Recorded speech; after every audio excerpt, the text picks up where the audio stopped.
Bonjour ou bonsoir. Je participe à ce projet d'intervention de 7 minutes pour mettre en avant mes réflexions et ma vision des choses. Bien évidemment, en 7 minutes, ce sera seulement quelques pistes que je partagerai avec vous. J'aime bien l'idée que l'on puisse s'exprimer librement sans avoir besoin de se vanter de son identité, et j'espère donner envie à d'autres de faire la même chose. Je vais me présenter à partir de phrases que j'ai écrites pour m'aider à construire mon discours et expliquer mon raisonnement.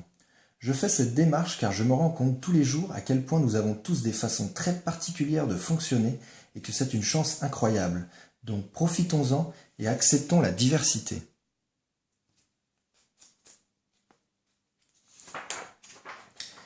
Partage tout ça avec ton voisin au lieu de le juger et de dire que c'est ton interprétation qui est la vérité.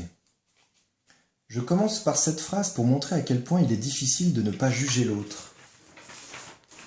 En effet, dans notre quotidien, c'est sur des choses anodines que l'on va prétendre détenir la vérité sans prendre le temps de comprendre ce que l'autre a voulu dire.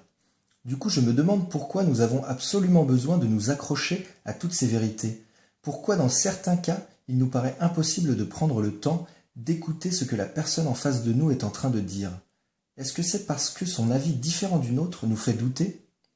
C'est comme si on s'était habitué à ne pas accepter le doute et à se persuader que c'est notre façon de faire qui est la meilleure. Tout est bon, tout est mauvais, tout dépend ce que tu en fais. Du coup, ça m'amène sur cette phrase qui peut s'interpréter de la manière suivante.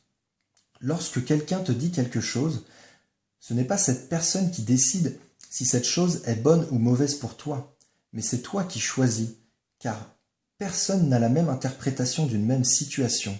Cette phrase est valable aussi pour l'utilisation que l'on fait des outils actuels de notre société.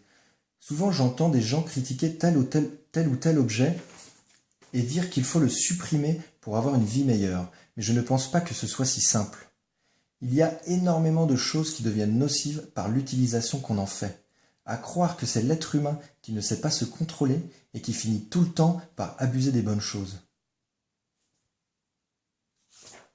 Il y en a qui donnent du caviar à leurs chiens, il y en a qui ne savent pas s'ils mangeront demain. Ça m'amène donc à cette phrase pour exprimer ce que je ressens lorsque je vois certaines personnes qui perdent pied avec la valeur sacrée des choses de la vie. On en vient à faire des choses qui pénalisent le bien-être d'autres personnes juste pour satisfaire des pulsions passagères.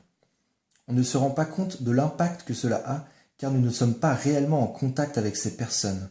Mais est-ce possible d'avoir pleinement conscience de chacun de nos actes ? Retournement de situation, tu perds le nord, tu touches le fond. Ça m'amène à cette phrase car c'est le moment où je me rends compte que je fais partie des privilégiés qui détiennent leur bonheur matériel grâce au malheur d'autres citoyens du monde. Je me rends compte que mes conditions de vie dans ce monde occidental engendrent la pauvreté et la pollution dans des parties du monde que je ne connais pas. Lorsque tu n'es pas impacté dans ta vie au quotidien par ce que tu produis, il est très dur pour toi de changer tes habitudes.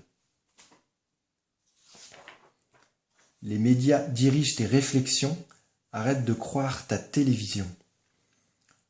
J'enchaîne sur cette phrase parce que pour moi, si on en est là, aujourd'hui, c'est en grande partie à cause ou grâce aux médias. Tout dépend de quel côté on se place, bien évidemment. En effet, les médias ont un réel impact sur notre façon de voir ce qu'il se passe dans le monde. Je vise la télévision car je trouve ça dommage qu'en France, la liberté d'expression ne soit qu'une illusion sur ce média très populaire.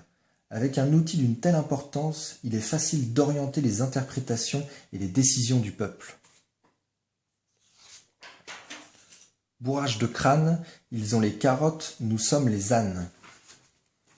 On arrive sur cette phrase qui est très importante pour moi, car elle représente vraiment quelque chose de fort dans notre société. J'utilise le « nous » car je considère qu'il y a très peu de personnes qui ne jouent pas à ce jeu-là, et d'ailleurs c'est pour cela que je m'inclus dedans.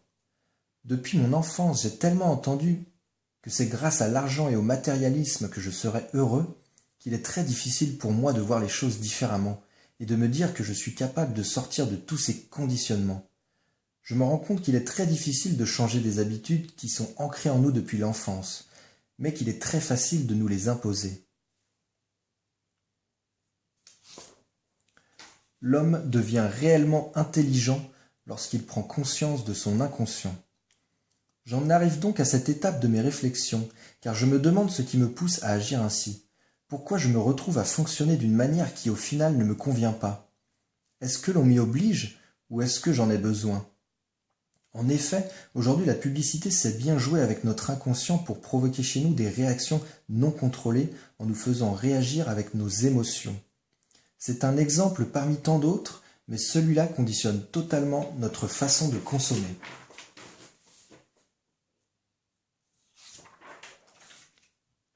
Ne sois pas pressé, mais reste concentré. Je continue avec cette phrase parce que je considère que la manière la plus simple de diriger les réflexions d'une personne est de la faire réagir rapidement et fortement en utilisant ces pulsions qui lui permettent de nourrir son ego. Pour éviter cela, j'ai envie d'arrêter de courir dans tous les sens pour être à la pointe de l'actualité. J'ai envie de prendre mon temps et de me concentrer sur ce qui est réellement important pour mon bien-être et celui des autres.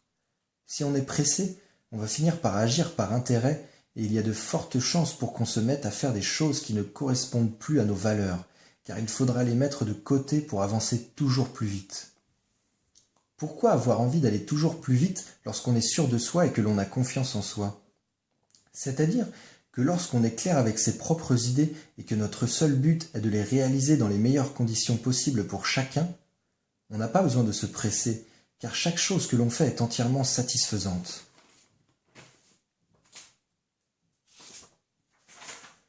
Ton comportement n'est qu'une interprétation de ton vécu, tout ce que tu fais nous montre ce que tu as vu.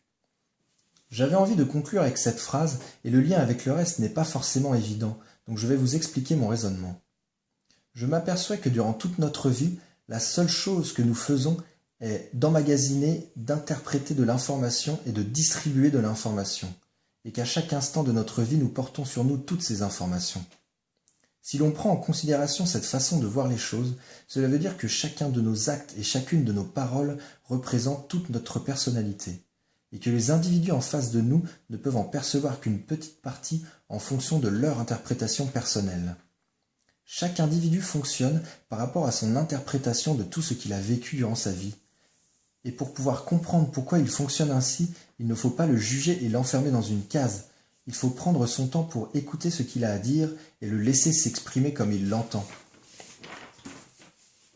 Si on pousse le raisonnement encore plus loin, on pourrait aller jusqu'à se demander: est-ce que lorsque nous critiquons ou insultons la personne en face de nous, on s'intéresse à des défauts qui appartiennent à l'autre ou à nous-mêmes? Cela voudrait dire aussi que lorsque nous échangeons avec l'autre, nous percevons chez lui des choses qui nous appartiennent, mais que nous n'avions jamais remarquées chez nous avant. Que cette personne peut nous permettre de nous ouvrir à d'autres possibilités. J'en arrive donc à me dire que c'est pour mon bien que je dois m'intéresser à l'autre, car c'est lui qui peut m'apporter les informations qu'il me manque pour être heureux, et que le fait de les partager me permet de les structurer pour mieux comprendre mon propre raisonnement. Avec toutes ces réflexions, je termine en me demandant si mon seul but est réellement d'être heureux. Merci à tous ceux qui m'ont permis de m'exprimer.